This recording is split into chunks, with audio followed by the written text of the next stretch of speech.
12세기의 고려, 수도 개경은 겉으로는 여전히 찬란한 위용을 자랑하고 있었다. 하늘 높이 솟은 궁궐의 지붕들은 햇빛을 받아 번뜩였고 잘 닦인 대로에는 귀족들의 화려한 행렬이 끊이지 않았다. 비단옷을 입은 귀부인들은 향긋한 냄새를 풍기며 지나갔고 가마꾼들은 땀 흘리며 그들의 주인을 실어 날랐다. 상점가에는 진귀한 물건들이 넘쳐났고 기방에서는 흥겨운 노랫소리와 웃음소리가 흘러나왔다. 겉으로 보기에는 평화롭고 부유한 나라의 수도, 해동강국 고려의 중심부였다. 하지만 그 화려함 아래에는 깊은 병폐가 썩어 들어가고 있었다. 개경의 뒷골목은 가난과 절망으로 얼룩져 있었다. 허름한 초가집들이 다닥다닥 붙어 있었고 굶주린 아이들이 쓰레기 더미를 뒤지며 먹을 것을 찾았다. 병든 노인들은 길가에 쓰러져 신음했고 젊은이들은 일자리를 찾아 헤매다 결국 희망을 잃고 거리를 방황했다. 화려한 비단옷과 누더기 옷, 산의 진미와 죽 한 그릇, 웃음소리와 굶주린 배를 움켜쥔 신음소리가 공존하는 모순적인 풍경이었다. 이 모든 부패와 모순의 근원은 문벌 귀족들에게 있었다. 대대로 고위 관직을 독점하며 쌓아온 그들의 권력은 이제 왕권마저 압도했다. 김부식,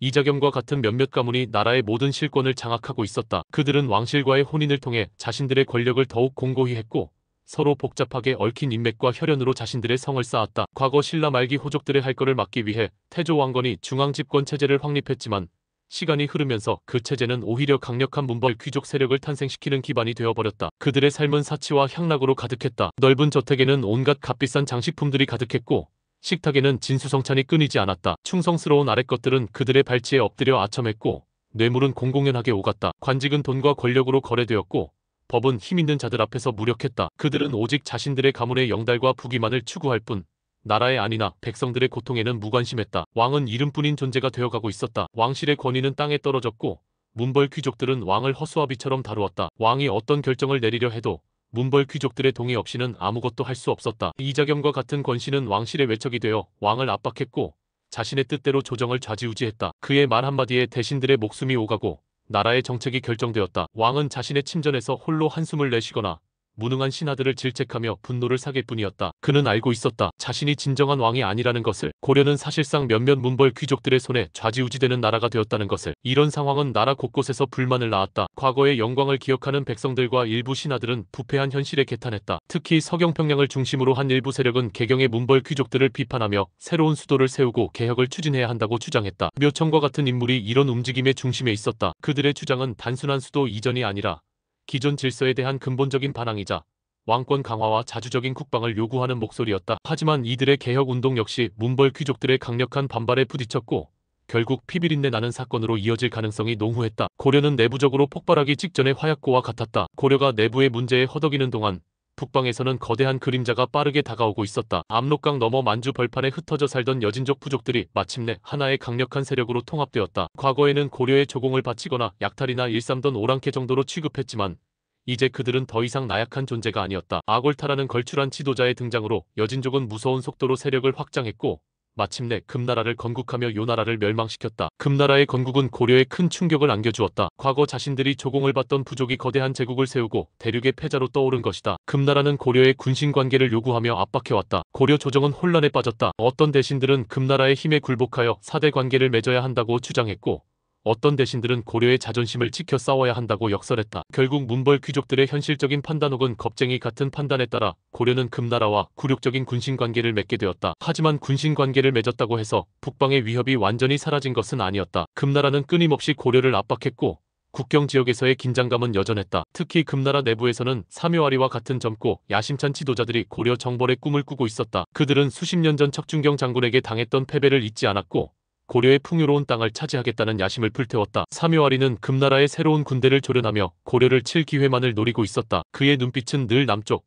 고려를 향해 있었다. 고려의 국방은 이런 외세의 위협 앞에 속수무책이었다. 수도 개경에서는 귀족들이 사치와 향락을 일삼는 동안 변방의 병사들은 제대로 된 훈련도 충분한 보급도 받지 못했다. 무기는 낡았고 사기는 땅에 떨어졌다. 병사들은 자신들이 버려졌다고 생각했고 지휘관들은 무능하거나 부패했다. 변방의 성들은 언제 무너져도 이상하지 않을 만큼 허술했다. 국경 지역의 백성들은 이중고에 시달렸다. 조정의 무능함과 문벌 귀족들의 수탈로 삶은 피폐해졌고 금나라와 여진족의 위협은 늘 그들의 목을 조여왔다. 언제 적들이 쳐들어와 자신의 가족을 죽이고 집을 불태울지 몰라 불안에 떨며 살았다. 그들은 나라가 자신들을 지켜주지 않는다는 것을 뼈저리게 느끼고 있었다. 그들의 눈에는 희망 대신 절망과 체념만이 가득했다. 그들은 나라에 대한 충성심보다는 당장 자신과 가족의 목숨을 부지하는 것에 더 급급했다. 이런 불안정한 시대, 부패한 조정과 피폐해진 백성들, 그리고 북방의 거대한 위협 속에서 한 명의 사내가 우뚝 서 있었다. 그의 이름은 척준경, 고려 최고의 무장이자 살아있는 전설이었다. 척준경의 명성은 이미 고려 전역에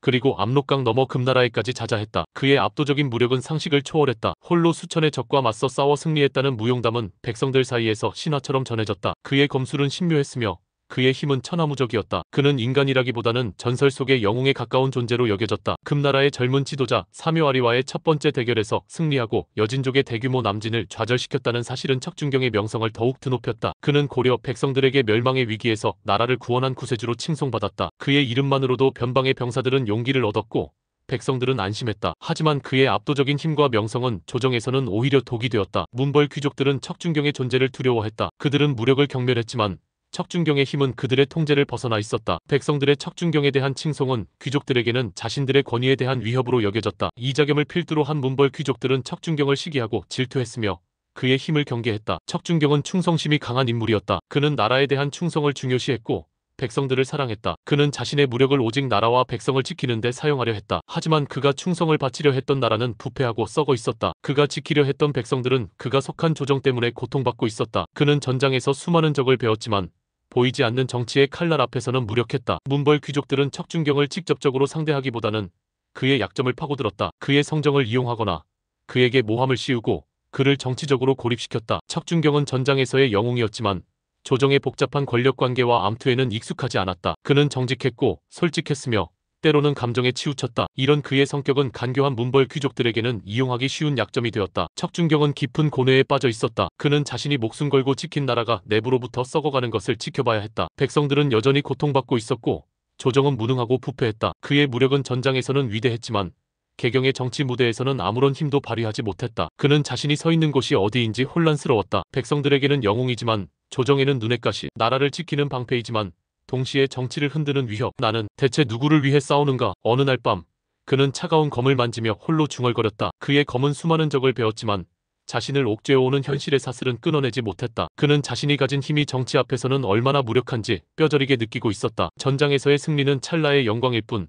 고려의 근본적인 문제는 해결되지 않았다. 그의 고뇌는 깊어졌다. 과연 이 썩어가는 나라를 위해 계속해서 피를 흘려야 하는가? 아니면 모든 것을 버리고 속세를 떠나야 하는가? 하지만 백성들의 얼굴이 떠오르면 차마 그럴 수가 없었다. 그의 마음은 갈기갈기 찢어지는 듯했다. 척준경의 그림자는 그렇게 고려의 불안정한 하늘 아래 길게 드리워져 있었다. 그는 영웅이었지만 행복하지 않았다. 그는 강했지만 외로웠다. 고려는 그를 필요로 했지만 동시에 그를 두려워했다. 시대를 잘못 만난 영웅, 혹은 시대가 감당하기 힘든 영웅. 그의 존재 자체가 12세기 고려의 모순과 불안정함을 상징하고 있었다. 그리고 이런 혼란스러운 시대에 고구려의 그림자가 시대를 넘어 나타날 준비를 하고 있었다. 최강의 무력과 최강의 권력 지략의 만남은 이 쇠락해가는 왕조의 운명을 완전히 바꾸어 놓을 터였다. 역사의 거대한 폭풍이 다가오고 있었다. 광활한 대륙의 동북쪽 혹한의 땅에 굳건히 뿌리내렸던 고구려의 마지막 순간들은 피와 절규로 물들어 있었다. 압록강의 차가운 물줄기는 만국의 하늘 실어 흘렀고 만리장성의 견고함은 고구려의 멸망을 조롱하는 듯했다. 그 모든 비극의 한가운데 연개소문은 서 있었다. 백성을 굶기지 않고 오랑캐의 발굽 아래 땅을 내주지 않으며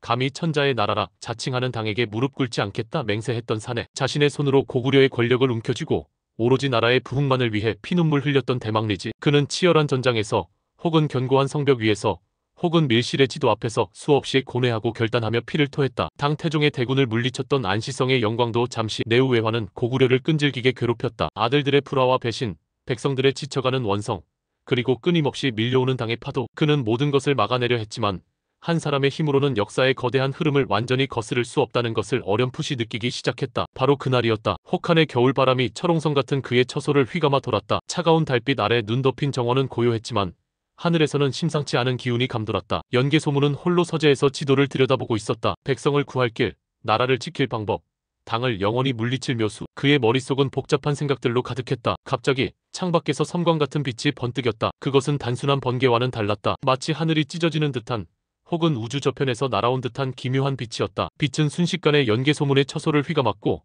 강력한 굉음과 함께 땅이 흔들렸다. 처소 안의 책들은 바닥으로 쏟아졌고 촛불은 꺼졌다. 사방이 어둠과 혼돈으로 뒤덮였다. 연개소문은 본능적으로 검을 움켜쥐었다. 적의 기습인가? 하지만 느껴지는 기운은 인간의 것이 아니었다. 그것은 차갑고 낯설며 설명할 수 없는 종류의 힘이었다. 그의 몸이 공중에 떠오르는 듯했고 시야는 온통 알 수 없는 색깔의 소용돌이로 변했다. 귀에서는 이명이 울렸고 머릿속은 깨질 듯 아팠다. 마치 수억만 개의 실이 동시에 끊어지는 듯한 혹은 수억만 년의 시간이 한순간에 압축되는 듯한 기묘한 감각, 정신을 차릴 수 없는 혼돈 속에서 연개 소문의 의식은 점차 희미해져 갔다. 마지막으로 그의 뇌리에 스친 것은 피폐해져가는 고구려의 모습이었다. 얼마나 시간이 흘렀을까? 의식이 돌아왔을 때 연개 소문은 차가운 땅바닥에 쓰러져 있었다. 몸을 일으키려 하자 온몸의 근육이 비명을 질렀다. 머릿속은 여전히 몽롱했지만 주변의 풍경은 그에게 낯설었다. 자신이 알던 고구려의 건축 양식도 아니었고 병사들이 입는 군복도 아니었다. 저 멀리 보이는 성곽의 모습은 자신이 알던 것보다 작고 왜소해 보였다. 그는 경계심을 늦추지 않고 주변을 살폈다. 이곳은 어디인가? 자신에게 무슨 일이 벌어진 것인가? 그는 조심스럽게 몸을 숨기고 사람들이 나타나기를 기다렸다. 얼마 지나지 않아 몇몇 농부 차림의 사내들이 그의 근처를 지나갔다. 그들의 옷차림은 자신이 알던 고구려 백성들과 달랐고 그들이 쓰는 말은 분명 자신의 언어와 비슷했지만 어딘가 억양이 다르고 생소한 단어들이 섞여 있었다. 연개 소문은 숨을 죽이고 그들의 대화를 엿들었다. 그들의 이야기 속에서 고려, 왕, 귀족, 그리고 여진족이라는 단어들이 반복해서 들려왔다. 고려, 왕, 여진족? 연개 소문은 혼란스러웠다. 고려는 과거 신라의 남쪽에 있던 작은 나라가 아니었나? 여진족은 고구려의 북방에서 조공을 바치던 미개한 부족이 아니었던가? 그는 이해할 수 없었다. 더 많은 사람들을 만나고 그들의 이야기를 들을수록 연개 소문은 충격적인 진실과 마주하게 되었다. 자신이 알던 고구려는 이미 오래전에 멸망했다는 사실, 고구려를 멸망시킨 것은 당나라와 손잡은 신라였다는 사실, 그리고 그 신라가 세운 왕조가 고려라는 이름으로 천년 가까운 세월을 이어왔다는 사실, 믿을 수 없었다. 자신의 모든 것을 바쳐 지키려 했던 고구려가 멸망하다니, 그리고 그토록 경멸했던 신라의 후신이 천년의 역사를 이어오다니. 연개 소문의 심장이 격렬하게 뛰고 분노가 치밀어 올랐다. 그의 눈빛은 이글거리는 불꽃처럼 타올랐다. 그는 조심스럽게 사람들의 대화에 끼어들거나 몰래 서책을 구해 읽으며 이 낯선 시대에 대해 더 자세히 알아갔다. 그는 이 시대가 자신이 알던 고구려의 시대와는 500년 이상 떨어져 있다는 것을 깨달았다. 500년? 그 긴 세월 동안 대체 무슨 일이 벌어졌단 말인가? 자신이 겪었던 그 기묘한 빛과 소용돌이가 자신을 시간의 흐름에서 떼어내어 이 먼 미래로 데려왔음을 어렴풋이 짐작할 수 있었다. 고구려의 멸망, 그것은 연개 소문에게 가장 큰 충격이자 좌절이었다. 그의 모든 노력, 그의 모든 희생이 결국 물거품이 되었다는 사실에 그는 비통함을 느꼈다. 그리고 그토록 경계했던 외세당 나라에 의해 나라가 무너졌다는 사실은 그에게 씻을 수 없는 치욕감을 안겨주었다. 연개 소문은 새로운 시대, 고려의 모습을 직접 목격하며 더 깊은 절망과 분노에 빠졌다. 그가 기대했던 것은 고구려의 영광을 계승한 강성한 나라의 모습이었다. 하지만 그가 본 것은 나약하고 부패한 왕조의 모습이었다. 왕은 무능했고 문벌 귀족들은 탐욕스러웠다. 그들은 오직 자신들의 권력과 부귀만을 위해 다투었고 나라의 안위나 백성들의 고통에는 무관심했다. 그가 그토록 경멸했던 고구려 말기의 귀족들의 모습이 고려의 문벌 귀족들에게서 그대로 재현되고 있었다. 아니,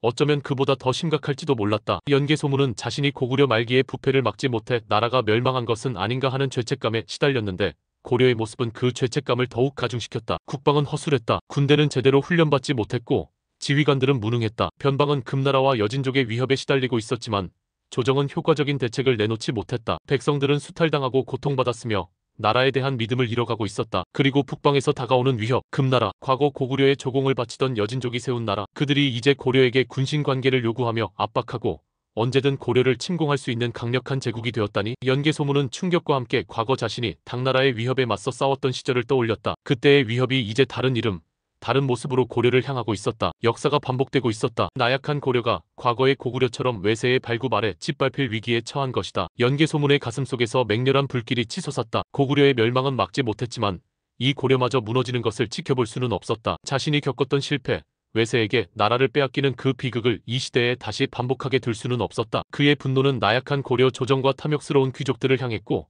동시에 북방에서 다가오는 금나라와 여진족을 향했다. 고구려는 멸망했으나 그 정신은 여기서 죽지 않는다. 연개 소문은 차가운 눈빛으로 북방 하늘을 바라보며 맹세했다. 그의 목소리는 낮았지만 강철 같은 의지가 담겨 있었다. 고려의 현실을 파악한 연개 소문은 빠르게 목표를 설정했다. 과거에 대한 슬픔과 분노에 갇혀 있을 시간이 없었다. 다가오는 위협은 현실이었고 나약한 고려는 스스로를 지킬 힘이 없었다. 그의 목표는 분명했다. 고려를 다시 강성한 국가로 만드는 것. 그것은 단순히 왕조를 지키는 것을 넘어 대륙 동방에 다시금 고구려의 영광을 재현하고 감히 외세가 넘볼 수 없는 강력한 나라를 세우는 것이었다. 백성을 굶주리지 않게 하고 오랑캐의 발굽 아래 땅을 내주지 않으며 어떤 강대국에도 무릎 꿇지 않는 나라. 그가 꿈꿨으나 고구려에서 완전히 이루지 못했던 그 이상을 이 고려 땅에서 실현하리라 결심했다. 이를 위해 연개 소문은 고려의 기존 질서를 뒤엎는 것도 서슴지 않을 작정이었다. 나약한 왕권, 무능한 귀족, 허술한 국방, 피폐한 백성, 이 모든 문제점들을 뿌리째 뽑아내고 강철 같은 의지로 새로운 고려를 건설할 생각이었다. 그는 자신의 방식이 거칠고 잔인하다는 것을 알고 있었다. 과거에도 그랬듯이. 하지만 그의 목표 앞에서는 어떤 희생도 감수할 준비가 되어 있었다. 혁명에는 피가 따르는 법이니까. 그의 계획은 단계적이었다. 첫째, 이 시대의 권력 구조와 약점을 철저히 파악해야 했다. 누가 힘을 가지고 있는지, 누가 그의 목표에 도움이 될지, 누가 장애물이 될지. 둘째, 자신의 정체를 숨기고 새로운 신분으로 고려 사회에 침투해야 했다. 과거 연개 소문의 이름은 이 시대 사람들에게는 전설 속 인물에 불과했다. 하지만 그의 존재가 드러나면 혼란을 야기하거나 경계를 살 수도 있었다. 그는 새로운 이름, 새로운 모습으로 시작해야 했다. 셋째, 자신의 비전과 능력을 보여주어 사람들의 신뢰와 지지를 얻어야 했다. 특히 군사적인 재능을 통해 자신의 가치를 증명해야 했다. 넷째, 뜻을 같이 할 세력을 규합하고 반대 세력을 제거해야 했다. 문벌 귀족들은 분명 그의 가장 큰 적이 될 터였다. 다섯째, 국방을 강화하고 군대를 재편하여 북방의 위협에 대비해야 했다. 금나라와의 전쟁은 필연적이라고 보았다. 연개 소문은 자신의 압도적인 지략과 카리스마 그리고 뛰어난 무예 실력을 자신의 목표 달성을 위한 도구로 삼기로 했다. 그는 자신이 시간 여행을 통해 이 시대에 온 이유가 바로 이 나약한 고려를 구원하고 고구려의 영광을 계승하기 위함이라고 믿었다. 하늘이 자신에게 다시 한번 기회를 준 것이라고 생각했다. 그의 눈빛은 차가웠다. 고구려의 멸망이라는 쓰라린 실패는 그를 더욱 강하고 냉철하게 만들었다. 감정에 휘둘리지 않고 오직 실리와 목표 달성만을 향해 나아갈 것이었다. 그는 과거의 연개 소문보다 더 무섭고 위험한 존재가 되어 있었다. 시대를 넘어온 고구려의 그림자. 연개 소문은 그렇게 고려의 불안정한 땅에 발을 디디며 거대한 폭풍의 서막을 열었다. 그의 등장은 고려의 역사를 우리가 알던 것과는 완전히 다른 방향으로 이끌 결정적인 사건이었다. 그리고 그의 길에는 고려의 최강 무장, 척준경이라는 또 다른 영웅이 서 있었다. 권력과 지략의 화신과 무력의 정점. 두 거인의 충돌은 이제 피할 수 없는 운명이 되었다. 연개 소문은 자신의 정체를 철저히 숨긴 채 고려 사회에 스며들기 시작했다. 그는 자신의 경험과 지식을 활용하여 빠르게 세상의 이치를 깨달았다. 과거 고구려 시대와는 다른 500년의 세월 동안 발전하거나 혹은 퇴보한 것들을 파악했다. 언어와 풍습, 기술 등을 빠르게 익혔고 자신을 드러내지 않으면서도 영향력을 행사할 방법을 모색했다. 그는 먼저 낮은 곳에서부터 시작했다. 변방의 한 마을에 몸을 숨기고 백성들의 삶을 직접 관찰했다. 그들의 고통과 절망, 그리고 조정에 대한 불신을 눈으로 확인하며 분노를 더욱 키웠다. 그는 때로는 마을에 나타난 소규모 여진족 약탈대를 비범한 무예로 물리쳐 백성들의 신뢰를 얻었고 때로는 기근에 시달리는 백성들에게 효율적인 농경법이나 식량 보존법을 알려주며 그들의 삶을 개선시키는 데 기여했다. 그의 지혜와 힘은 빠르게 소문이 퍼져나갔다. 사람들은 그를 어디선가 온 신비로운 사내 혹은 하늘이 내린 지혜와 힘을 가진 은둔자라고 불렀다. 소문은 변방의 관리들의 귀에까지 들어갔다. 일부 관리는 그의 능력을 경계했지만 일부는 그의 비범함을 알아보고 도움을 청했다. 연개 소문은 이런 기회를 놓치지 않았다. 그는 변방의 군사 문제 해결에 대한 날카로운 지적과 함께 실제적인 전술을 제시하며 군사들의 신뢰를 얻었다. 그의 전략은 기존의 고려 장수들과는 차원이 달랐다. 적의 허를 찌르고 병사들을 효율적으로 운용하며 최소한의 피해로 최대의 효과를 얻는 방식이었다. 점차 그의 이름은 변방을 넘어 수도 개경 근처의 관리들에게까지 알려졌다. 그의 비범한 능력을 탐내는 세력들이 나타나기 시작했다. 연개 소문은 이런 관심을 이용하여 자신의 세력을 키울 기회를 엿보았다. 그는 자신의 최종 목표 고려 전체 장악 및 개혁을 숨긴 채 당장의 문제 해결에 도움이 되는 유능한 인물로 자신을 포장했다. 그는 문벌 귀족들의 오만함과 무능함을 간파하고 그들의 허점을 파고들었다. 때로는 그들의 탐욕을 이용하여 자신의 이익을 챙기는 것처럼 보이게 하면서도 실제로는 자신의 계획을 진행시켰다. 때로는 그들의 권력 다툼을 이용하여 서로를 견제하게 만들고 그 틈새를 파고들어 자신의 사람들을 심었다. 그의 정치적인 수완과 책략은 과거 고구려의 권력을 장악할 때보다 더욱 날카로워져 있었다. 500년의 세월 동안 얻은 것은 없었지만 과거의 경험과 실패는 그에게 어떤 적과도 맞설 수 있는 노련함과 냉혹함을 안겨주었다. 연개 소문의 영향력은 마치 깊은 물속에 던져진 작은 돌멩이가 일으키는 파문처럼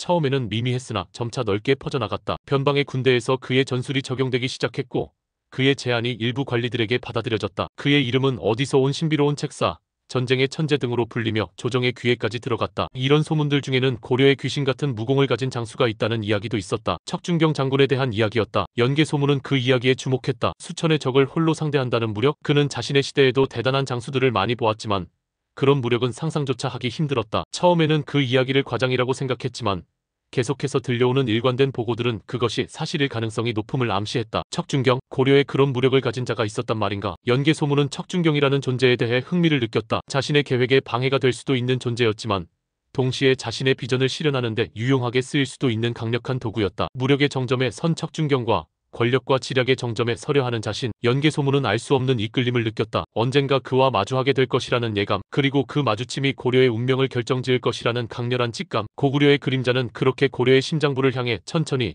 하지만 멈추지 않고 움직여 나갔다. 그의 목표는 단 하나, 이 나약한 나라를 개조하여 다시 한번 외세가 감히 넘볼 수 없는 강철 같은 국가를 만드는 것. 연개 소문의 등장은 고려의 불안정한 시대를 더욱 거대한 폭풍 속으로 몰아넣을 서막이었다. 역사라는 거대한 무대 위에서 시대를 초월한 두 거인의 운명적인 만남이 점점 더 가까워지고 있었다. 시간의 폭풍을 넘어 고려의 낯선 땅에 발을 디딘 연개 소문은 숨죽이며 세상을 관찰했다. 500년의 세월은 강산의 모습을 바꾸고 사람들의 풍습을 바꾸었지만 인간 본연의 욕망과 권력의 속성은 크게 변하지 않았음을 그는 빠르게 간파했다. 특히 고려의 문벌 귀족들이 휘두르는 무소불위의 권력과 왕의 무능함은 그가 고구려 말기에 보았던 부패와 너무나도 흡사했다. 그의 가슴속 깊은 곳에서 끓어오르는 분노는 단순히 개인적인 감정을 넘어 망국의 비극이 이 땅에서 다시 반복될지도 모른다는 불안감에서 비롯된 것이었다. 연개 소문은 자신의 압도적인 경험과 지식을 숨기며 낮은 곳에서부터 시작했다. 그는 변방의 허름한 주막에서 일꾼으로 일하거나 떠돌이 행상으로 위장하며 사람들의 이야기를 들었다. 백성들의 신음소리, 관리들의 수탈에 대한 원성,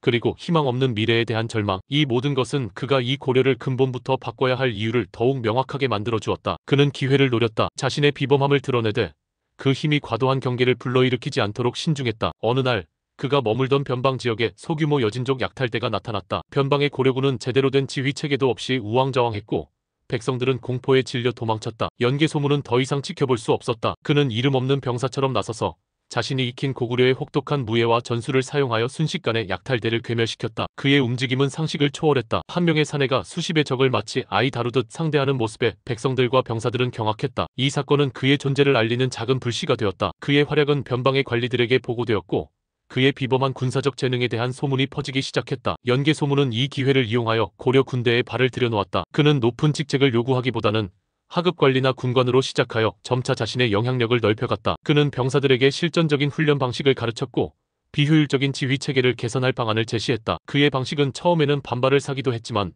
곧 눈에 띄는 성과를 가져왔다. 그가 지휘하는 부대의 전투력은 빠르게 향상되었고 여진족과의 소규모 충돌에서 연이어 승리했다. 연개 소문의 명성은 군대 내에서 빠르게 퍼져나갔다. 병사들은 그의 비범한 지휘력과 강철 같은 카리스마에 매료되었고 그를 따랐다. 그는 병사들에게 단순한 명령만 내리는 것이 아니라 그들의 사기를 고무시키고 나라와 백성을 지키는 전사의 자긍심을 일깨워 주었다. 과거 고구려에서 병사들을 이끌었던 경험은 이 시대에서도 빛을 발했다. 그의 휘하 부대는 점차 정예화되었고 그의 충성스러운 사병 집단처럼 변모하기 시작했다. 그의 능력은 군사 분야에만 국한되지 않았다. 그는 고려의 행정체계와 경제구조도 빠르게 파악했다. 문벌 귀족들의 수탈과 부패가 나라를 어떻게 좀먹고 있는지 정확히 진단했다. 그는 변방의 농민들에게 효율적인 농법과 치수사업을 지도하여 생산성을 높였고 상업 질서를 바로잡아 백성들의 삶을 안정시키는 데 기여했다. 그의 지혜로운 행정 능력에 백성들은 감탄했고 그의 명성은 더욱 높아졌다. 연개 소문의 명성이 점차 커져가자 그에게 관심을 보이는 여러 세력이 나타났다. 그중 가장 적극적으로 그에게 접근한 것은 서경천도와 개혁을 주장하던 묘청을 중심으로 한 세력이었다. 묘청과 그의 추종자들은 개경의 문벌 귀족들을 비판하고 왕권을 강화하며 북방의 위협에 맞설 새로운 국가를 건설해야 한다고 주장했다. 그들은 풍수지리설과 결부하여 서경으로 수도를 옮기면 고려가 대륙의 중심이 되어 금나라를 제압하고 사만을 통합할 것이라고 믿었다. 연개 소문은 묘청의 주장을 들으며 흥미를 느꼈다. 서경은 과거 고구려의 수도였던 평양이었다. 그곳으로 수도를 옮겨 고려를 재건하자는 묘청의 주장은 연개 소문의 심금을 울렸다. 고구려의 정신을 계승하고 북방의 위협을 물리치며 대륙의 중심이 되겠다는 묘청의 비전은 연개 소문의 목표와 상당 부분 일치했다. 연개 소문은 묘청 일파와 접촉했다. 묘청과 그의 추종자들은 연개 소문의 비범한 군사적, 행정적 능력과 강철 같은 카리스마에 매료되었다. 그들은 연개 소문이야말로 자신들의 비전을 현실로 만들어줄 구원자라고 믿었다. 연개 소문은 묘청 일파에게 자신의 비전을 제시했다. 나약한 왕권을 바로잡고 부패한 문벌 귀족들을 몰아내며 강철 같은 군대를 양성하여 북방의 오랑캐를 제압하고 대륙을 호령하는 대고려를 건설하겠다는 포부. 그의 압도적인 카리스마와 구체적인 계획에 묘청 일파는 완전히 사로잡혔다. 연개 소문은 묘청 일파를 자신의 세력 확장을 위한 발판으로 삼기로 했다. 그는 묘청의 이상주의적인 면모와 순수함을 이용했다. 묘청은 진심으로 고려의 개혁을 바랐지만 연개 소문은 그보다 훨씬 냉혹하고 현실적인 목표를 가지고 있었다. 연개 소문에게 묘청 일파는 자신의 정체를 숨기고 권력을 장악하기 위한 유용한 도구였다. 그들의 개혁 요구는 문벌 귀족들을 견제하고 왕의 신임을 얻는 데 도움이 되었고 그들의 세력은 자신의 병력을 키우는 데 기반이 되었다. 연개 소문은 묘청 일파를 조종했다. 서경천도 계획을 더욱 구체화시키고 그들의 주장을 논리적으로 보강해 주었으며 왕에게 접근할 수 있는 통로를 마련해 주었다. 그의 지략 덕분에 묘청 일파의 목소리는 조정에서 더욱 큰 힘을 얻게 되었다. 왕 역시 문벌 귀족들의 견제에서 벗어나고자 하는 욕망이 있었기에 묘청 일파와 그 뒤에 있는 연개 소문에게 조금씩 의지하기 시작했다. 하지만 연개 소문은 묘청 일파의 한계 또한 명확히 알고 있었다. 그들은 이상은 높았지만 현실적인 정치 감각이나 냉혹한 결단력은 부족했다. 연개 소문은 그들이 자신의 최종 목표를 방해할 경우 언제든지 버릴 준비가 되어 있었다. 그의 눈빛에는 동맹에 대한 신뢰 대신 차가운 계산만이 담겨 있었다. 그는 묘청 일파마저 자신의 그림자 속에 가두고 있었다. 연개 소문은 묘청 일파를 발판 삼아 고려 조정 내에서 빠르게 영향력을 키워갔다. 그는 왕의 신임을 얻었고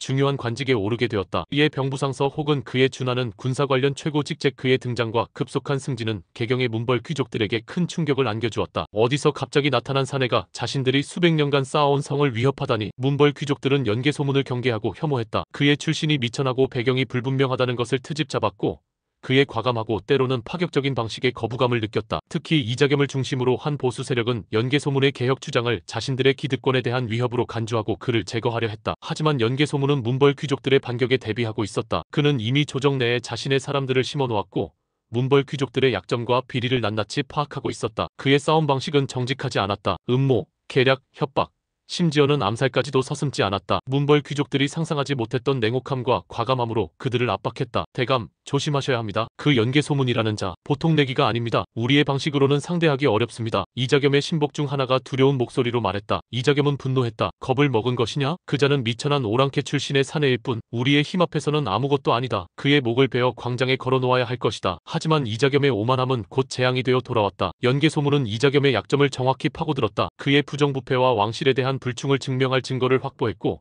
결정적인 순간에 이를 폭로했다. 또한 그의 사병들을 동원하여 이자겸의 저택을 습격하고 그를 체포하거나 제거하려 했다. 권력의 폭풍이 개경을 휩쓸었다. 연개 소문의 과감하고 때로는 잔혹한 방식은 고려 조정과 백성들에게 큰 파장을 일으켰다. 문벌 귀족들은 공포에 질렸다. 자신들이 쌓아온 권력과 안위가 한순간에 무너지는 것을 보며 혼비백산했다. 어떤 이들은 연개 소문에게 무릎 꿇고 복종을 맹세했고 어떤 이들은 필사적으로 저항하다 쓰러졌다. 조정은 피비린내 나는 숙청의 현장이 되었다. 연개 소문은 반대 세력을 무자비하게 제거하며 자신의 권력을 확립해갔다. 그의 손에 피를 묻히는 것을 전혀 망설이지 않았다. 백성들 사이에서도 반응은 엇갈렸다. 문벌 귀족들의 탐욕에 시달렸던 백성들은 연개 소문이 그들을 심판하는 것을 보며 통쾌함을 느꼈다. 하늘이 보내준 사내다. 썩어빠진 귀족들을 몰아내는구나. 그들은 연개 소문의 강철 같은 리더십에 희망을 걸었다. 척준경 장군 이후 다시금 자신들을 구해줄 영웅이 나타났다고 생각했다. 하지만 동시에 연개 소문에 과감하고 때로는 잔혹한 방식의 두려움을 느끼는 이들도 많았다. 죄가 있는 자뿐만 아니라 자신에게 반대하거나 방해가 된다고 판단되면 가차없이 숙청하는 그의 모습은 공포를 불러왔다. 피로 물든 그의 손은 권력을 향한 그의 멈추지 않는 야심을 보여주는 듯했다. 너무 무섭다.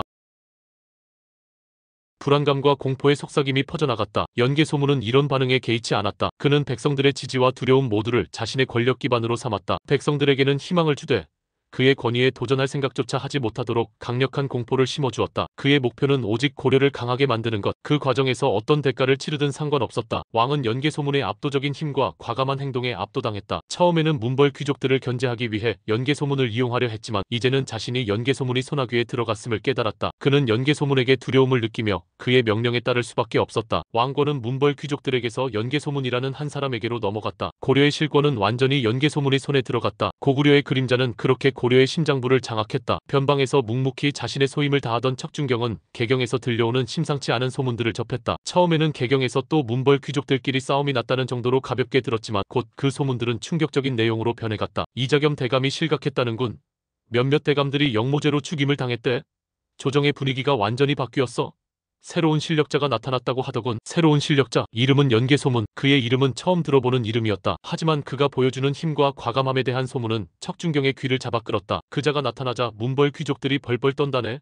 썩어빠진 관리들을 가차없이 처단한다네. 왕께서도 그에게 모든 것을 맡겼다고 하네.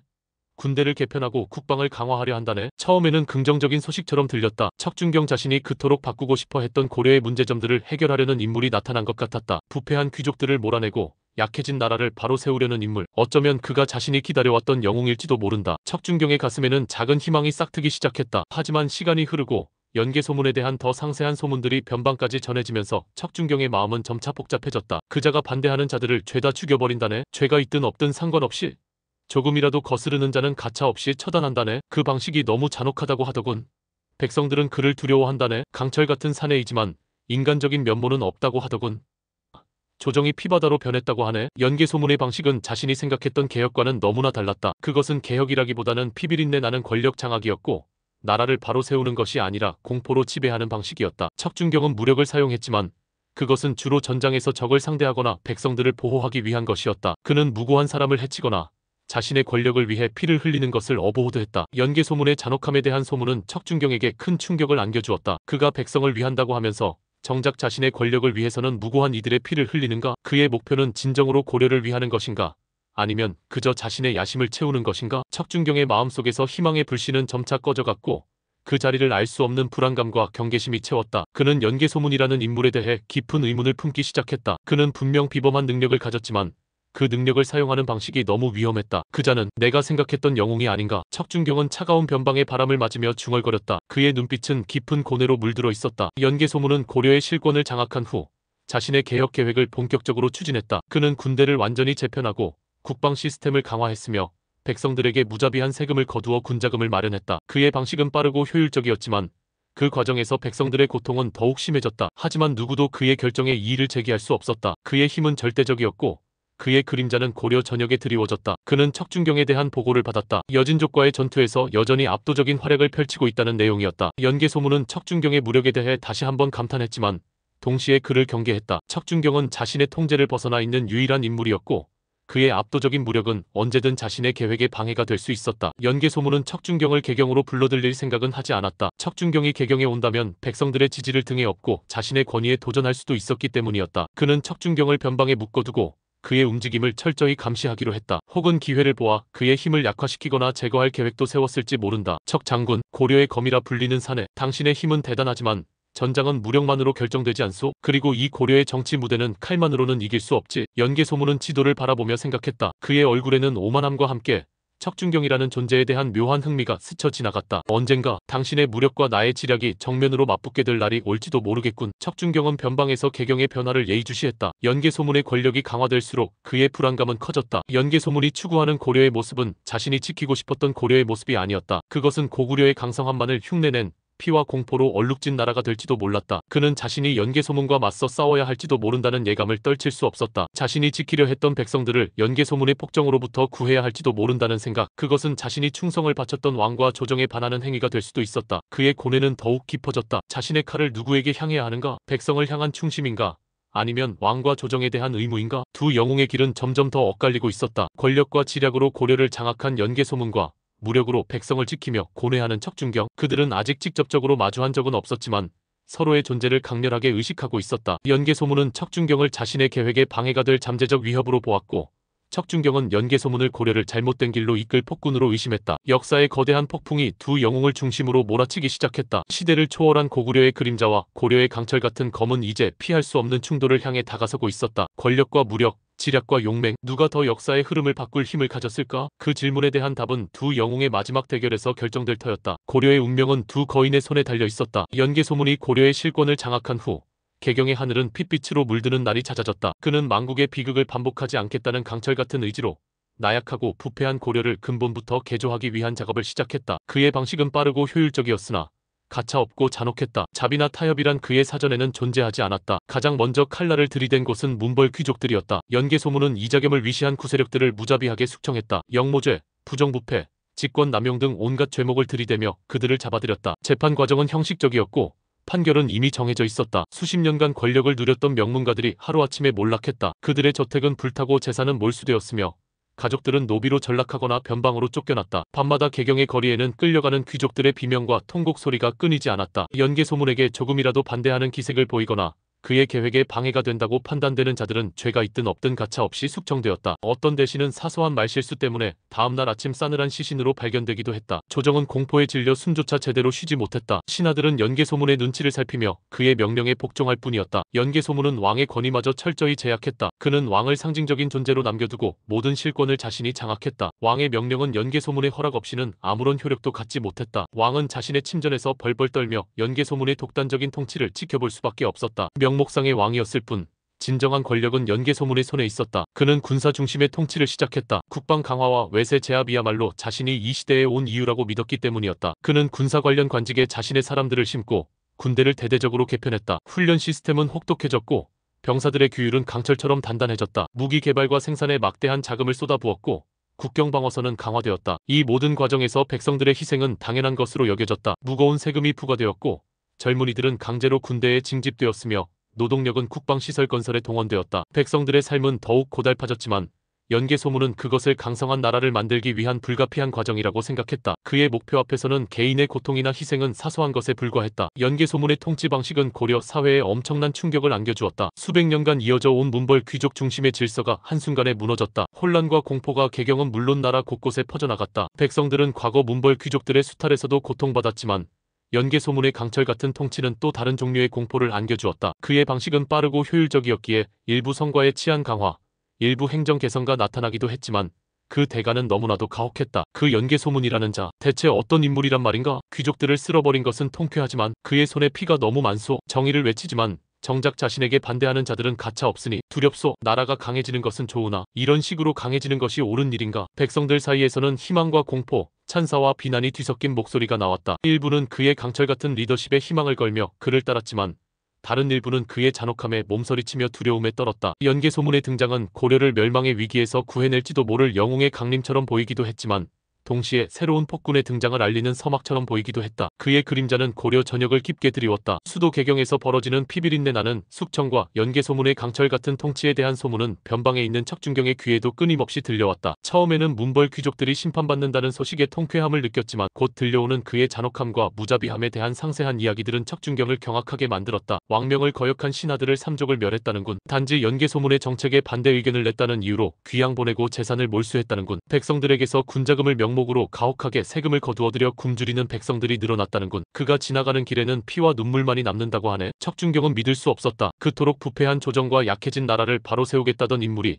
어찌 이토록 잔혹한 방식으로 자신의 권력을 휘두른단 말인가. 그는 연개소문이 백성을 위한다고 말했지만 정작 그의 방식은 백성들을 더욱 고통스럽게 만들고 있었다. 무고한 이들이 그의 권력욕 때문에 희생되고 있었다. 척준경은 비록 조정에 실망하고 문벌 귀족들의 부패에 분노했지만 무고한 백성의 희생이나 폭력적인 권력 찬탈에는 결코 동의할 수 없었다. 그는 전장에서 적을 베는 데는 망설임이 없었지만 죄 없는 사람들의 피를 흘리는 것은 가장 혐오하는 일이었다. 그의 칼은 나라와 백성을 지키기 위한 것이었지 권력을 위해 휘두르는 칼이 아니었다. 그의 방식은 잘못되었다. 척준경은 차가운 바람이 부는 성벽 위에서 멀리 개경을 바라보며 중얼거렸다. 그의 목소리에는 깊은 실망감과 함께 분노가 서려 있었다. 아무리 나라를 강하게 만든다 한들 무고한 백성들의 피 위에 세워진 나라는 진정으로 강한 나라가 아니다. 그것은 또 다른 종류의 폭정일 뿐. 그는 연개소문의 방식이 자신이 평생 지키려 했던 가치관과 정면으로 배치된다는 것을 깨달았다. 충성심, 정의, 백성을 향한 마음, 연개소문에게는 목표 달성을 위한 수단일 뿐인 것처럼 보였다. 척준경은 연개소문의 방식이야말로 자신이 그토록 경멸했던 문벌 귀족들의 탐욕만큼이나 위험하고 사악한 것이라고 여기게 되었다. 아니, 어쩌면 그보다 더 위험할 수도 있었다. 문벌 귀족들은 나라를 좀먹었지만 연개소문은 나라의 영혼마저 파괴하려 하는 듯 보였기 때문이었다. 척준경의 마음속에서는 깊은 고뇌가 일어났다. 연개소문은 고려의 실권자였다. 왕은 그의 손아귀에 있었고 군대도 그의 영향력 아래 들어갔다. 그에게 반대하는 것은 왕에게 불충하는 행위가 될 수도 있었다. 하지만 연개소문의 폭정을 보고도 가만히 있을 수는 없었다. 자신이 지키려 했던 백성들이 그의 칼날 아래 고통받는 것을 외면할 수 없었다. 그의 신념은 엇갈렸다. 왕에 대한 충성인가? 아니면 백성에 대한 의무인가? 국가에 대한 충성인가? 아니면 정의에 대한 신념인가? 그의 길은 복잡하게 얽혔고 그는 어떤 선택을 해야 할지 심각하게 고민했다. 변방의 성에서 척준경은 홀로 고뇌하며 자신의 칼날을 누구에게 향해야 할지 결정해야 했다. 연개소문은 고려의 실권을 완전히 장악한 후에도 만족하지 않았다. 그의 목표는 고려를 강성하게 만들어 외세가 감히 넘볼 수 없는 강력한 국가를 건설하는 것이었다. 이를 위해서는 강력한 군대가 필요했고 그 군대를 이끌 가장 강력한 무력이 필요했다. 그리고 그는 알고 있었다. 이 고려 땅에서 자신보다 강력한 무력을 가진 존재는 단 한 명뿐이라는 것을. 바로 척준경이었다. 연개소문은 척준경의 압도적인 무력에 대해 소문으로만 들었지만 그 사실성을 의심하지 않았다. 수천의 적을 홀로 상대했다는 그의 무용담은 이미 전설을 넘어 신화가 되어 있었다. 연개소문은 그런 무력이 전장에서 발휘되었을 때 어떤 파괴력을 가질지 정확히 알고 있었다. 자신의 치밀한 지략과 강력한 군대에 척준경의 압도적인 무력이 더해진다면 금나라를 제압하고 동아시아의 패자가 되는 것도 불가능하지 않다고 생각했다. 연개소문은 척준경의 힘을 자신의 손에 넣고 싶어 했다. 그는 척준경을 단순한 무인이 아닌 최고의 도구, 자신의 비전을 실현하는데 반드시 필요한 조각으로 여겼다. 그는 척준경의 과거 행적을 조사하게 했다. 문벌 귀족들에게 시달렸던 그의 고뇌, 백성들을 향한 그의 마음, 그리고 조정에 대한 그의 실망감까지 파악했다. 연개소문은 척준경의 이런 면모를 이용하여 그를 자신의 편으로 끌어들일 수 있다고 계산했다. 척준경 역시 썩어가는 고려에 불만을 품고 있을 테고 강성한 나라를 만들겠다는 자신의 비전에 동의할 것이라고 생각했다. 연개소문은 척준경에게 직접 사자를 보내거나 혹은 그를 개경으로 은밀히 불러들여 만날 기회를 만들었다. 시나리오 전개에 따라 둘 중 하나의 방식을 선택하거나 혹은 둘 다 활용 가능. 그는 척준경에게 동맹을 제안하며 자신의 비전을 제시할 생각이었다. 고려를 강하게 만들어 외세의 침입을 영원히 막아내자. 부패한 문벌 귀족들을 몰아내고 능력 있는 자들이 대우받는 나라를 만들자.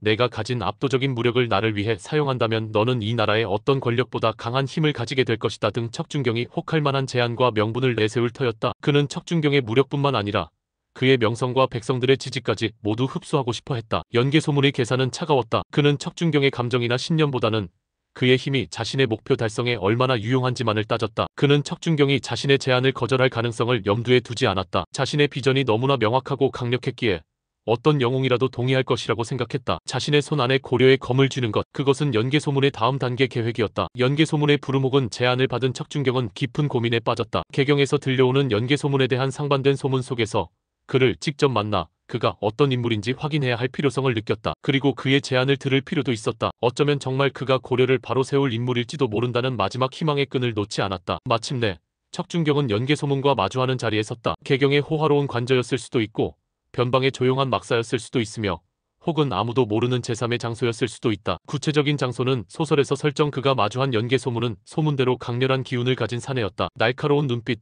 흔들림 없는 목소리, 압도적인 카리스마, 그의 존재감은 척준경조차 압도할 만큼 거대했다. 연개소문은 척준경을 예우했다. 고려 최고의 무장에 대한 존중이자 자신의 편으로 끌어들이려는 계산된 행동이었다. 그는 척준경에게 술을 권하고 그의 무용담을 칭찬하며 분위기를 풀었다. 그리고는 곧바로 자신의 비전을 제시했다. 척 장군, 나는 그대의 무용에 깊은 감명을 받았다. 그대가 없었다면 고려는 이미 북방 오랑캐에게 짓밟혔을 것이오. 하지만 그대도 알지 않소? 이 고려는 썩어 빠졌소. 문벌 귀족들은 제 배만 채우기에 바쁘고 왕은 나약하며 백성들은 고통받고 있어. 이런 나라로는 결코 외세의 위협에서 자유로울 수 없소. 연개소문의 목소리는 낮았지만 그 안에는 뜨거운 열정과 강철 같은 의지가 담겨 있었다. 나는 이 고려를 바꾸려 하오. 나약함을 버리고 강성함을 취할 것이오. 부패를 도려내고 효율을 높일 것이오. 외세가 감히 넘볼 수 없는 강철 같은 국가를 만들 것이오. 그리고 그대, 척 장군, 그대야말로 나의 비전을 현실로 만들 수 있는 가장 중요한 인물이오. 연개소문은 척준경에게 자신의 옆에 서줄 것을 제안했다. 고려의 모든 군권을 맡기고 자신과 함께 새로운 고려를 건설하자고 했다. 부와 명예,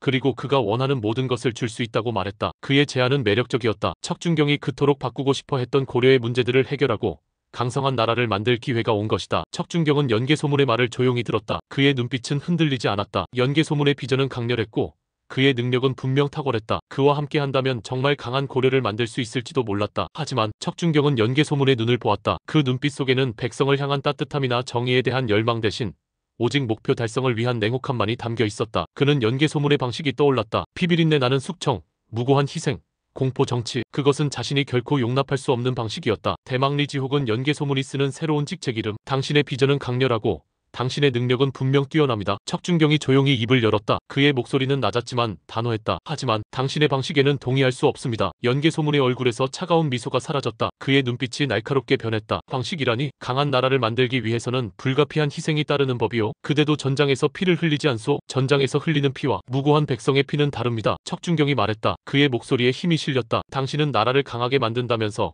정작 그 나라의 근간인 백성들을 고통스럽게 하고 있습니다. 죄 없는 이들을 숙청하고 공포로 다스리고 있습니다. 그것은 강성함이 아니라 폭정일 뿐입니다. 척준경은 자신의 신념을 분명히 밝혔다. 그는 부패한 조정에 실망했지만 연개소문의 방식은 그보다 더 나빴다. 폭력적인 권력 찬탈과 무고한 희생을 바탕으로 한 나라는 진정으로 지킬 가치가 없다고 생각했다. 그는 자신의 무력을 그런 목적에 사용하는 것을 단호히 거부했다. 나는 당신의 방식으로 만들어지는 고려를 지키지 않을 것입니다. 나의 칼은 백성을 향한 칼이 아닙니다. 정의를 짓밟는 당신의 칼도 되지 않을 것입니다. 척준경의 목소리는 결연했다. 그의 눈빛은 어떤 위협에도 흔들리지 않았다. 척준경의 단호한 거절에 연개소문의 얼굴이 차갑게 굳어졌다. 그의 눈빛에 실망감과 함께 맹렬한 분노가 타올랐다. 그는 척준경이 자신의 제안을 거절하리라고는 상상조차 하지 못했다. 감히 자신의 비전을 거부하고 자신의 방식에 대해 비난까지 하다니 어리석은 사내.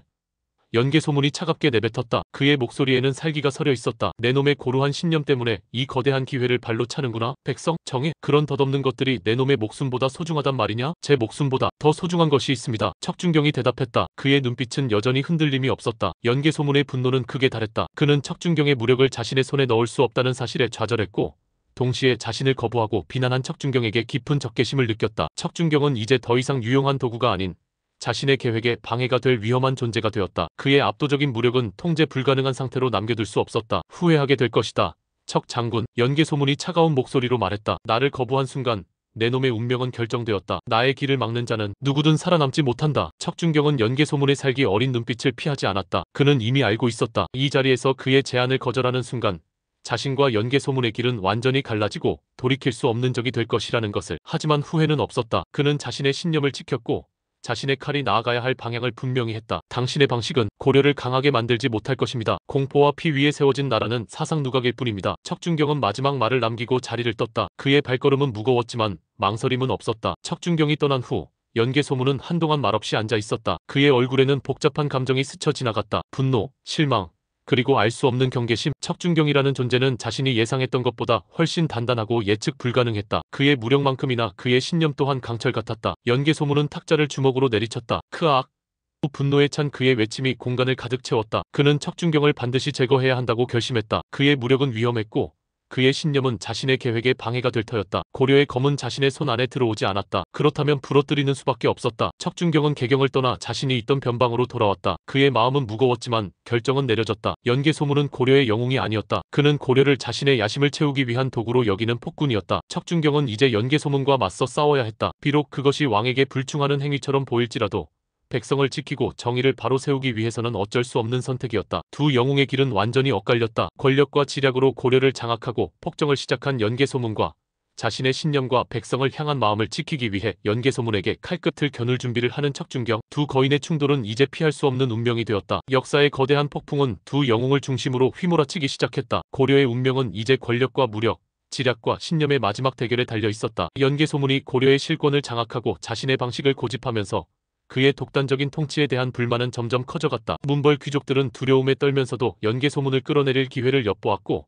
그의 잔혹한 방식에 고통받는 백성들의 원성은 날로 높아졌다. 하지만 연개 소문의 권력은 너무나 강력했다. 그는 자신의 주변에 충성스러운 신복들을 배치하고 군대를 장악했으며 촘촘한 감시망을 통해 반대 세력의 움직임을 미리 파악하고 차단했다. 고려는 거대한 거미줄 속에 갇힌 듯 연개 소문의 소나귀에서 벗어날 수 없었다. 가장 큰 문제는 척준경이었다. 연개 소문의 협력 제안을 거절하고 그의 방식에 공개적으로 반대 의사를 표한 척준경은 이제 연개 소문의 눈엣 가시이자 제거 대상 1호가 되었다. 그의 압도적인 무력과 백성들의 지지는 연개 소문에게는 잠재적인 위협이었다. 언제 척준경이 자신의 칼을 자신에게로 돌릴지 알 수 없었기 때문이었다. 연개 소문은 척준경을 직접 상대하는 대신 자신의 주특기인 정치와 지략으로 그를 압박하기 시작했다. 그는 척준경의 약점을 정확히 파악했다. 첫째, 척준경은 백성들을 깊이 위한다는 점. 둘째, 그가 여전히 왕과 나라에 대한 충성심을 완전히 버리지 못했다는 점. 셋째, 그가 조정 내에서 고립되어 있다는 점. 그리고 넷째, 그의 압도적인 무력에도 불구하고 그는 정치적인 싸움이나 책략에는 능숙하지 못하다는 점이었다. 연개 소문은 이 약점들을 이용하여 척준경을 옥죄어 들어갔다. 가장 먼저 척준경이 지키고 있던 변방 지역에 대한 지원을 끊거나 축소했다. 병사들의 보급을 줄이고 무기 교체를 늦추며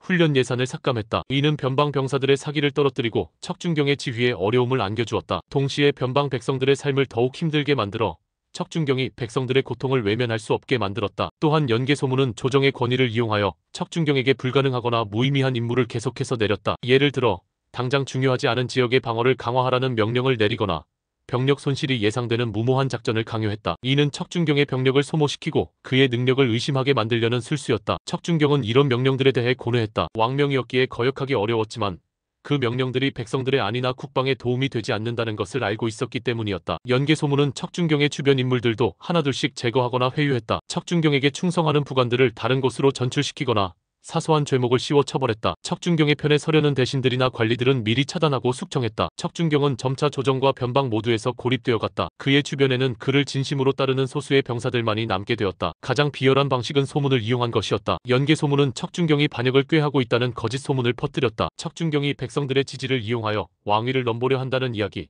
그가 금나라와 내통하고 있다는 이야기 등 터무니없는 소문들이 개경과 변방에 퍼져나갔다. 이는 척준경의 명성에 흠집을 내고 백성들 사이에서도 그를 의심하게 만들려는 시도였다. 척준경은 이런 비열한 책략에 깊은 분노와 허탈감을 느꼈다. 전장에서의 영광이 정치의 진흙탕 속에서 더럽혀지는 것을 보며 고통스러워했다. 연개 소문의 압박은 척준경을 극한으로 몰아붙였다. 병력은 부족해지고 보급은 끊겼으며 주변에는 믿을 만한 사람이 줄어들었다. 조정에서는 그에게 계속해서 무모한 명령이 내려왔고 개경에서는 그에 대한 거짓 소문들이 난무했다. 척준경은 자신이 거대한 거미줄에 걸린 먹잇감처럼 느껴졌다. 하지만 척준경은 쉽게 무너지지 않았다. 그의 육체적인 힘만큼이나 그의 정신적인 의지 또한 강철 같았다. 그는 연개 소문의 비열한 책략들을 간파하고 분노했지만 그 분노에 휩쓸리지 않았다. 그는 자신의 신념, 백성을 향한 마음, 그리고 정의를 향한 열망을 굳게 지켰다. 그는 자신에게 남은 소수의 병사들을 더욱 엄격하게 훈련시켰다. 비록 수는 적었지만 그의 휘하 병사들은 척준경에게 절대적인 충성을 바쳤다. 그들은 척준경이야말로 진정한 영웅이며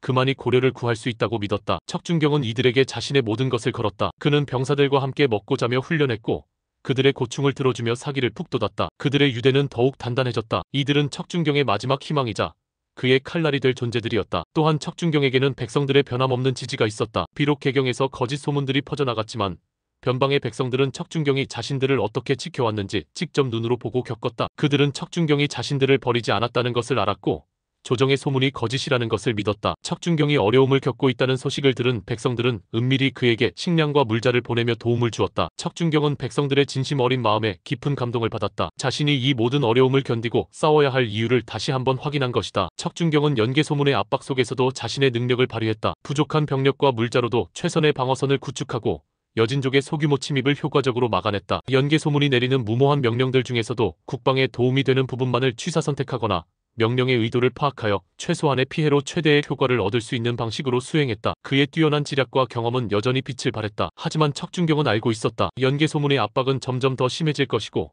언젠가는 피할 수 없는 마지막 선택의 순간이 올 것이라는 것을. 연개 소문은 자신을 제거하려 할 것이고 자신은 그에 맞서 싸워야 할 터였다. 그것은 왕에게 반역하는 것처럼 보일지라도 연개 소문의 폭정으로부터 고려를 구하고 자신의 신념을 지키기 위한 유일한 길이었다. 그의 고뇌는 극에 달했다. 왕에 대한 충성, 백성에 대한 의무, 그리고 정의에 대한 신념, 이 모든 가치들이 서로 충돌했다. 그는 왕을 해치고 싶지 않았지만 연개 소문이라는 그림자가 왕을 조종하고 고려를 파멸로 이끌고 있었다. 그는 자신의 칼날이 향해야 할 곳이 연개 소문임을 알았다. 그것은 무거운 결단이었다. 고려의 최강무장은 그렇게 고독한 결전을 준비했다. 그의 칼은 더 이상 외세의 정만을 향하는 것이 아니었다. 고려 내부의 가장 깊은 곳에 자리한 어둠을 향해 겨누어졌다. 연개 소문은 척준경에 대한 압박을 계속했다. 하지만 척준경이 예상보다 끈질기게 버텨내는 것을 보며 인내심의 한계를 느꼈다. 척준경의 존재는 여전히 불안 요소였고 백성들 사이에 그의 지지는 자신의 권위에 대한 잠재적 위협이었다. 더 이상 미룰 수 없었다. 연개 소문을 완전히 제거해야 했다. 연개 소문은 척준경을 제거하기 위한 마지막 책략을 세웠다. 그는 척준경의 약점들을 총동원하여 피할 수 없는 함정으로 그를 유인할 계획이었다. 첫째, 왕명을 이용하는 것. 연개 소문은 왕에게 척준경을 수도 개경으로 소환하라는 명령을 내리게 했다. 명목은 그동안의 공을 치하하고 새로운 임무를 부여하기 위해였다. 하지만 진정한 목적은 척준경을 그의 병사들과 백성들로부터 분리시키고 자신의 영향력 아래 있는 수도로 끌어들이는 것이었다. 왕명이었기에 척준경이 거역하기 어려울 것이라고 계산했다. 둘째, 백성들을 이용하는 것. 연개 소문은 개경에 도착한 척준경에게 백성들이 보는 앞에서 영모제를 뒤집어 씌울 계획이었다. 그동안 퍼뜨렸던 거짓 소문들을 바탕으로 척준경이 왕위를 찬탈하려 했다는 누명을 씌우는 것이다. 백성들 앞에서 영웅이 역적으로 몰리는 모습을 보여줌으로써 그의 명성을 땅에 떨어뜨리고 백성들의 지지를 잃게 만들려 했다. 셋째, 정치적, 군사적 함정을 파는 것. 연개 소문은 척준경이 개경에 도착하는 순간 그의 소수의 수행 병력을 제압하고 척준경을 포위할 계획을 세웠다. 수도 개경은 연개 소문의 소나귀에 있었기에 그의 병력은 압도적이었다. 척준경의 압도적인 무력도 수만 명의 병사들에게 포위당하면 버티기 어려울 것이라고 판단했다. 혹시라도 그가 반항한다면 현장에서 처단하거나 생포할 생각이었다. 그는 척준경을 가장 안전한 곳,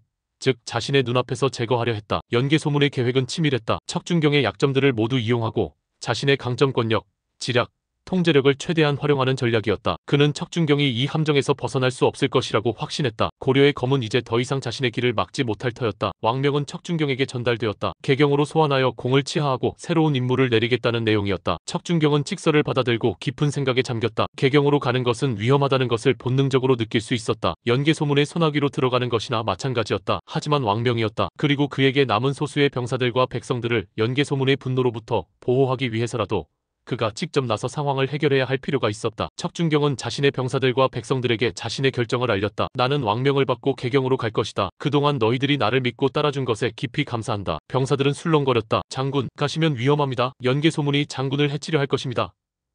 저희가 함께 가겠습니다. 가시면 아니 되옵니다. 그들은 척준경의 안위를 걱정하며 만류했다. 백성들 역시 마찬가지였다. 장군, 개경은 위험하옵니다. 연개 소문이 장군께 해코지를 할까 두렵사옵니다. 가시지 마옵소서.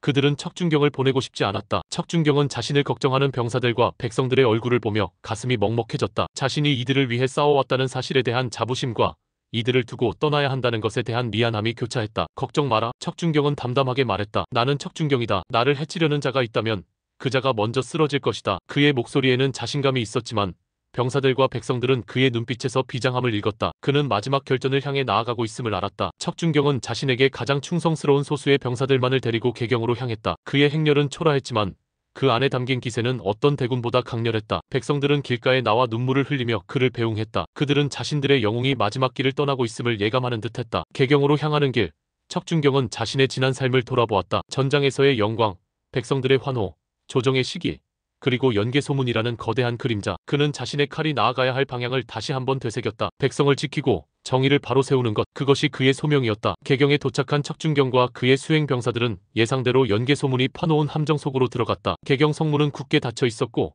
성벽 위에는 수많은 병사들이 활시위를 당긴 채 대기하고 있었다. 거리에는 연개소문의 병사들이 빼곡하게 들어차 있었다. 척준경과 소수의 병사들은 마치 거대한 군중 속에 갇힌 작은 점과 같았다. 척준경은 상황을 한눈에 파악했다. 왕명은 명분일 뿐 자신을 이곳으로 유인하기 위한 연개소문의 책략이었음을 깨달았다. 그는 분노했지만 당황하지 않았다. 이미 예상했던 일이었다. 연개소문의 병사들이 척준경과 그의 병사들을 에워쌌다. 뒤에서는 개경의 고위 관리가 나서서 왕명을 대독했다. 하지만 그 내용은 공을 치하하는 것이 아닌 척준경에게 역모죄를 씌우는 것이었다. 장군 척준경은 백성들의 환심을 사왕위를 찬탈하려 하였고 금나라와 내통하여 나라를 팔아넘기려 하였으니 역적의 무리이다. 터무니없는 누명이었다. 척준경의 얼굴이 분노로 일그러졌다. 주변에 모여든 개경 백성들은 혼란에 빠졌다. 자신들이 믿고 따랐던 영웅이 역적이라니. 일부는 동요했지만 많은 이들은 소문이 사실이었음을 믿지 않았다. 바로 그때 연개소문이 나타났다. 화려한 갑옷을 입고 위풍당당한 모습으로 그는 척준경 앞에 서서 차가운 눈빛으로 그를 내려다보았다. 척 장군, 결국 일이 될 운명이었소. 연개소문이 차가운 목소리로 말했다. 내 놈의 어리석은 신념 때문에 이런 비참한 최후를 맞게 되는구나. 대망리지. 척준경이 분노를 사기며 말했다. 당신이야말로 어리석소. 백성들을 기만하고 무고한 이들에게 피를 흘리는 당신의 방식으로는 결코 강한 나라를 만들 수 없습니다. 입 다물라. 연개소문이 소리쳤다. 내 놈은 이제 역적일 뿐 내 놈의 목숨은 오늘 여기서 끝이다. 연개소문이 손짓하자 수만 명의 병사들이 척준경과 그의 소수의 병사들을 향해 달려들 준비를 마쳤다. 화살이 겨누어졌고 창끝이 번뜩였다. 척준경과 그의 병사들은 절체절명의 위기에 처했다. 연개소문은 자신이 파놓은 완벽한 함정 속에서 척준경을 완전히 고립시켰다고 확신했다. 이제 척준경의 무력은 아무 소용없을 터였다. 수만 명의 병력이 그를 덮친다면 아무리 척준경이라도 버틸 수 없을 것이었다. 하지만 연개소문은 척준경의 진정한 힘을 간과했다. 그의 무력은 단순히 육체적인 힘만을 의미하는 것이 아니었다. 그것은 극한의 상황에서도 발휘되는 초월적인 정신력과 어떤 절망 속에서도 살아남는 생존 본능, 그리고 자신을 믿고 따르는 소수의 사람들을 이끌어내는 카리스마까지 포함하는 것이었다. 척준경은 주변을 둘러보았다. 수만 명의 적, 겹겹이 포위된 상황, 자신에게 겨누어진 수많은 무기들, 그리고 자신을 믿고 함께 온 소수의 병사들. 그의 얼굴에 비장한 결의가 떠올랐다. 물러설 곳은 없었다. 이곳에서 쓰러지거나 아니면 이 모든 것을 뚫고 나아가 연개소문에게 도달해야 했다. 병사들아! 척준경이 소리쳤다. 그의 목소리는 우렁찼고 어떤 공포도 담겨 있지 않았다. 우리에게 남은 것은 싸우는 것뿐이다. 나의 뒤를 따르라. 연개소문에게 도달하여 그의 폭정을 끝내자. 척준경은 거대한 장검을 들고 가장 가까이 있는 병사들에게 돌진했다. 그의 움직임은 이전보다 더욱 빠르고 맹렬했다. 그는 마치 폭발하는 화약처럼 적진 속으로 뛰어들었다. 쾅! 챙챙!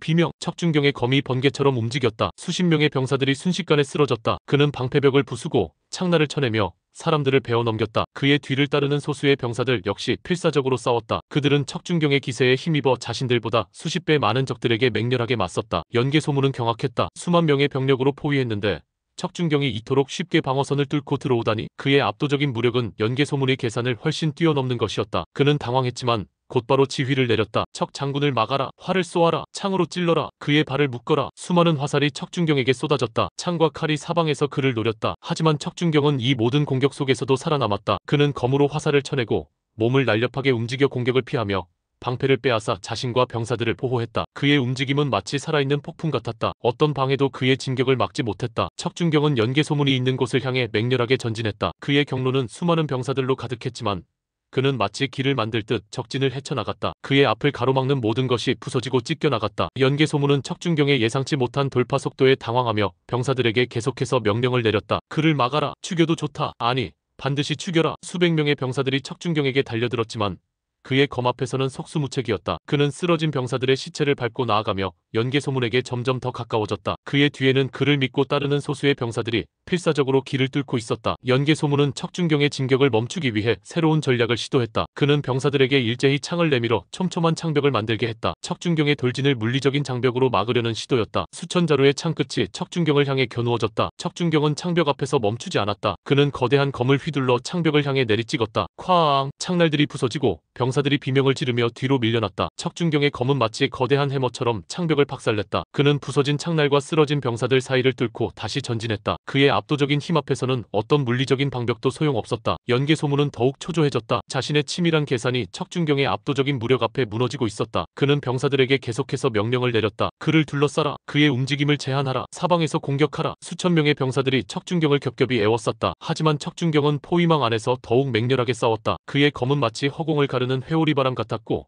그의 움직임은 예측 불가능했다. 그는 포위망을 찢고 적의 대열을 뒤흔들며 연개소문이 있는 중심을 향해 나아갔다. 그의 뒤를 따르던 병사들도 절체절명의 상황에서도 척준경을 믿고 필사적으로 싸웠다. 그들은 자신들의 목숨을 걸고 척준경을 보호하며 길을 열었다. 연개소문은 척준경의 돌파를 막기 위해 결국 자신의 정예 병력 일부를 투입했다. 그들은 다른 병사들보다 훨씬 숙련되고 강력한 전사들이었다. 연개소문은 그들에게 척준경의 발을 묶거나 최소한 그의 진격을 늦추라고 명령했다. 정예 병사들이 척준경을 향해 달려들었다. 그들의 움직임은 과거의 여진족 전사들처럼 빠르고 강력했다. 그들은 조직적으로 척준경을 압박하며 공격해 들어왔다. 하지만 척준경은 이들조차 압도했다. 그의 검은 정예 병사들의 방어마저 뚫고 심장을 꿰뚫었다. 그들의 숙련된 기술도 척준경의 초월적인 무력 앞에서는 무의미했다. 정예 병사들마저 속수무책으로 쓰러지자 연개소문의 얼굴에는 공포감이 스쳐 지나갔다. 수많은 병사들의 시체를 넘어 마침내 척준경은 연개소문이 있는 곳까지 도달했다. 그의 갑옷은 피와 흙으로 얼룩져 있었고 얼굴에는 땀과 먼지가 뒤섞여 있었지만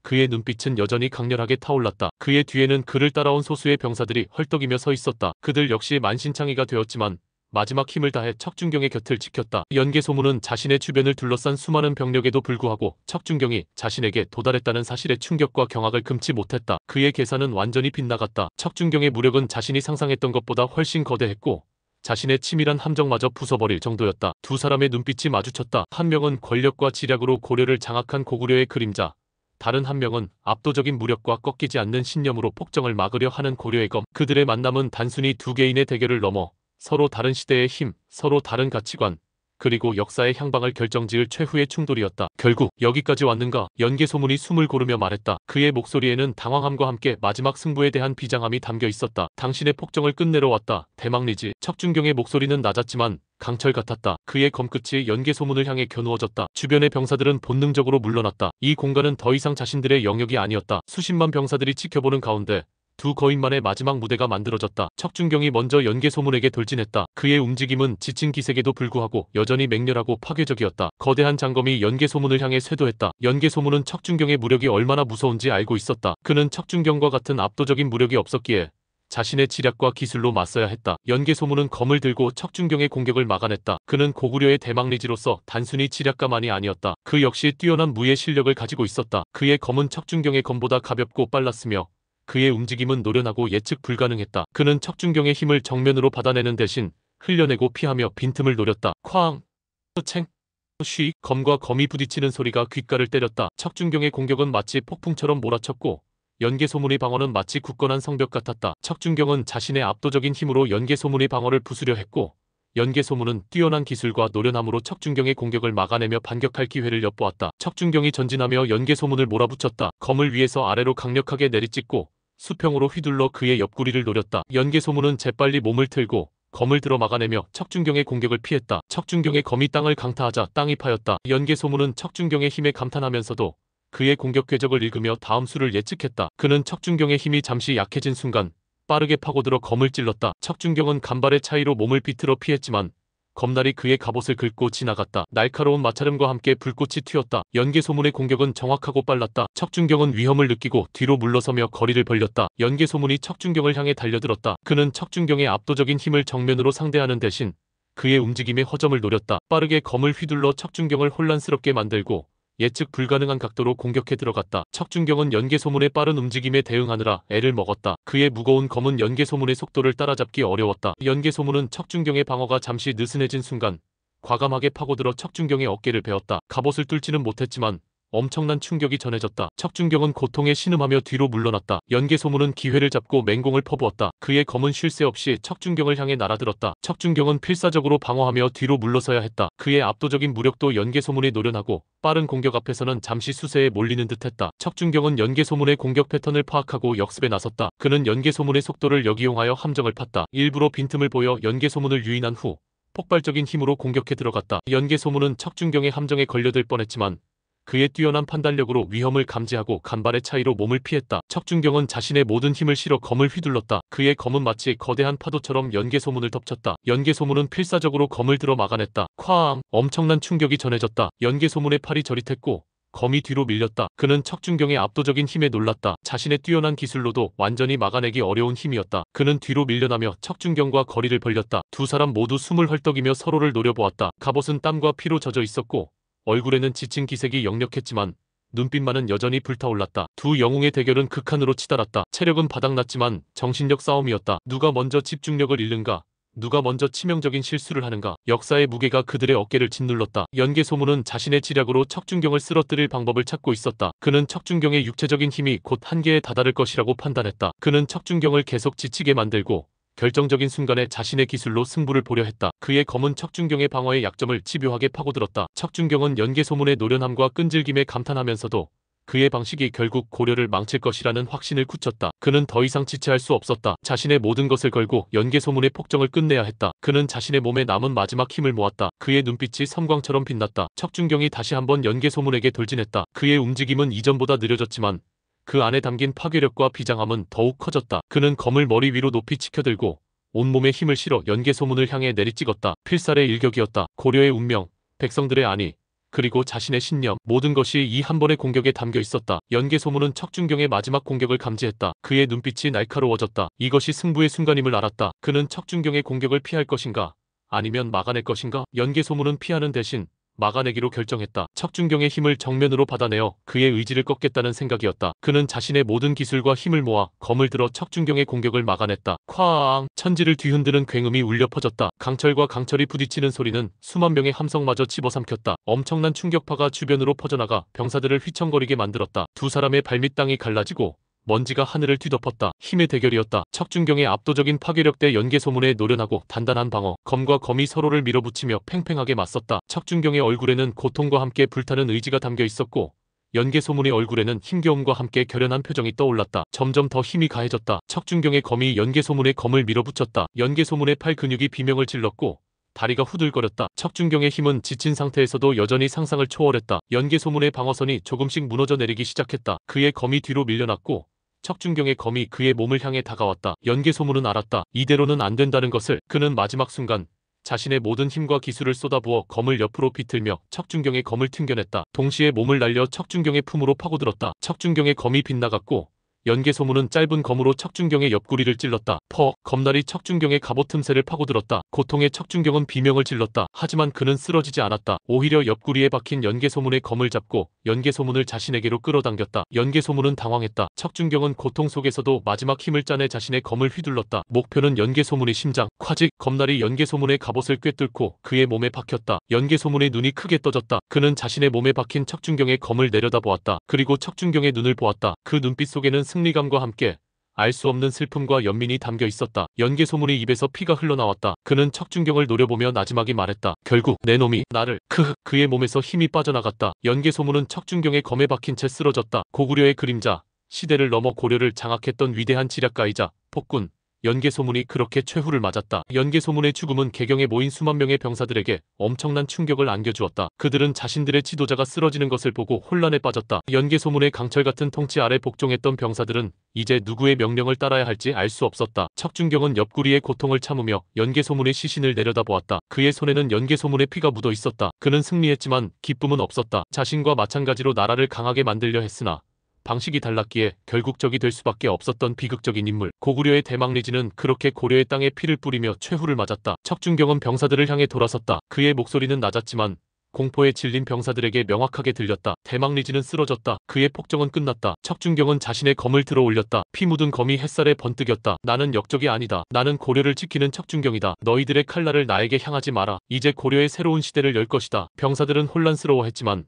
척준경의 압도적인 존재감과 방금 목격한 그의 초월적인 무력 앞에서 감히 반항할 엄두를 내지 못했다. 그들은 무기를 내리고 척준경에게 복종했다. 척준경과 함께 왔던 소수의 병사들은 환호성을 질렀다. 그들은 영웅이 승리하는 순간을 목격한 것이다. 척준경의 승리는 고려의 역사를 완전히 다른 방향으로 틀어놓았다. 연개소문이 세우려 했던 강력한 군사 중심의 통치와 고려의 근본적인 체질 변화는 좌절되었다. 고려는 연개소문의 소나귀에서 벗어났지만 그가 남긴 혼란과 피해 상처는 깊었다. 연개소문의 계획은 무산되었고 고려는 그의 영향력에서 벗어났다. 하지만 척준경의 승리는 고려를 갑자기 강성하게 만든 것은 아니었다. 문벌 귀족들의 패단은 여전히 남아있었고 약해진 왕권도 하루아침에 회복되지 않았다. 여진족 금나라의 위협 역시 사라지지 않았다. 하지만 척준경의 승리는 고려의 한 가지 가능성을 열어주었다. 연개소문이라는 강력한 폭군을 물리치고 백성들의 지지를 얻은 척준경은 이제 고려 개혁의 중심에 설 수 있는 힘을 얻었다. 그는 과거 문벌 귀족들의 시기 때문에 좌절했지만 연개소문과의 싸움을 통해 정치적인 감각과 냉혹한 현실 인식을 갖게 되었다. 그는 자신의 무력뿐만 아니라 백성들의 지지와 자신이 얻은 정치적인 영향력을 바탕으로 고려의 문제를 해결하려 나설 수 있었다. 척준경은 연개소문처럼 잔혹한 방식은 사용하지 않을 터였다. 그의 신념은 변하지 않았다. 하지만 그는 개혁이 쉽지 않다는 것을 알았고 때로는 강한 결단이 필요하다는 것도 배웠다. 그는 문벌 귀족들과 타협하거나 혹은 그들의 힘을 서서히 약화시키면서 고려를 안정시키고 국방을 강화하는 길을 선택할 수 있었다. 그의 손에 고려의 미래가 달려 있었다. 누가 더 역사의 흐름을 바꿀 힘을 가졌을까? 연개소문의 지략과 권력은 고려를 급격하게 변화시킬 잠재력을 가졌지만 척준경의 무력과 꺾이지 않는 신념은 그 급격한 변화가 폭정으로 흐르는 것을 막아냈다. 이 대결에서 결국 척준경이 승리함으로써 고려는 연개소문이 만들려 했던 고구려를 닮은 강성한 국가 대신 척준경이 지키고 싶었던 백성이 평화로운 고려를 향한 길을 갈 수 있게 되었다. 그의 승리는 고려를 우리가 아는 역사에서 크게 벗어나게 만들지는 않았을 수도 있다. 문벌 귀족의 시대는 이어지거나 다른 형태로 변모할 수 있고 여진족과의 관계도 복잡하게 이어질 수 있다. 하지만 한 가지는 분명했다. 척준경이 연개소문을 물리치고 고려의 폭정을 막아낸 이 순간은 고려의 역사가 나아갈 방향을 결정지은 중요한 갈림길이었다. 연개소문이 승리했다면 고려는 완전히 다른 나라가 되었을 터였다. 척준경은 그 가능성을 차단하고 고려가 자신의 방식대로 백성을 위한 길을 갈 수 있도록 마지막 힘을 다했다. 그는 영웅이었다. 전장에서 적을 물리치고 조정의 간신과 싸웠으며 이제는 시대를 넘어온 폭군까지 제압했다. 그의 칼은 고려를 지켰고 그의 신념은 고려의 영혼을 지켰다. 척준경의 시대는 끝나지 않았다. 연개소문의 그림자를 물리친 그는 이제 고려를 개혁하고 진정한 강국으로 만들기 위한 또 다른 싸움을 시작해야 했다. 그의 눈빛은 개경의 하늘을 향하고 있었다. 고려의 새로운 역사가 그의 손에서 시작될 준비를 마쳤다.